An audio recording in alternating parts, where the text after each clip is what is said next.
A 15-year-old has killed 3 fellow students and injured 8 others, including a teacher, in a high school shooting in the U.S. state of Michigan. The victims have been named as Tate Myre, 16, Madisyn Baldwin, 17, and Hana St Juliana, 14.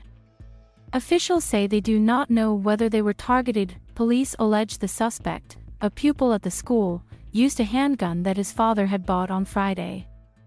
Students have described hiding under desks during the attack. Some students had reportedly stayed at home on Tuesday because of safety concerns. Police received the first emergency calls from the high school in the town of Oxford, about 40 miles from Detroit, at 12:51 local time. Within minutes, more than 100 calls had been placed to emergency services. Officials say the suspect surrendered 5 minutes after police were called when officers confronted the teenager in school corridor. No shots were fired during the arrest, and the suspect was not injured, police said, adding that he was carrying a semi-automatic handgun that still contained 7 rounds of ammunition at the time. The precise sequence of events remains unclear, but police said they believe the youth had carried the weapon into school in a backpack and had emerged from a bathroom brandishing the gun. 3 students died in the attack, 2 girls, Madisyn Baldwin and Hana St Juliana, and Tate Myre, who died in a local deputy's car before the officer could get him to the hospital.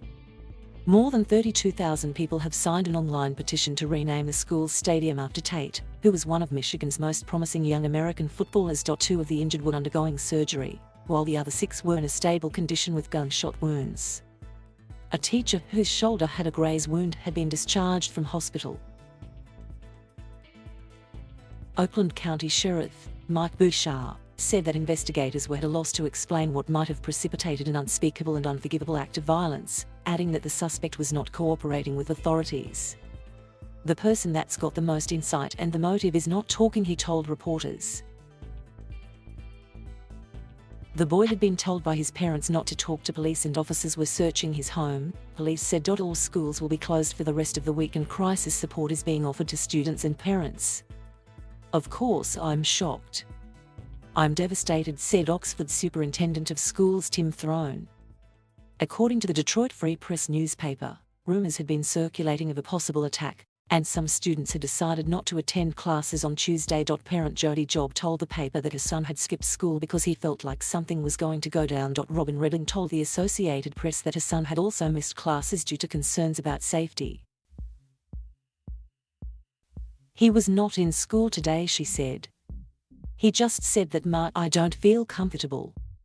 None of the kids that we go to school with are going today."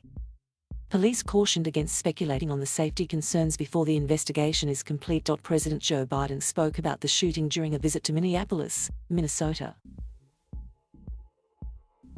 "My heart goes out to the families enduring the unimaginable grief of losing a loved one," he said. U.S. shootings on school grounds have been ticking steadily upwards in recent years, according to pro-gun control group Everytown. After a brief dip last year during coronavirus lockdowns, the number of such attacks has rebounded with 138 incidents of gunfire on school grounds so far in 2021. Thank you for watching. Please subscribe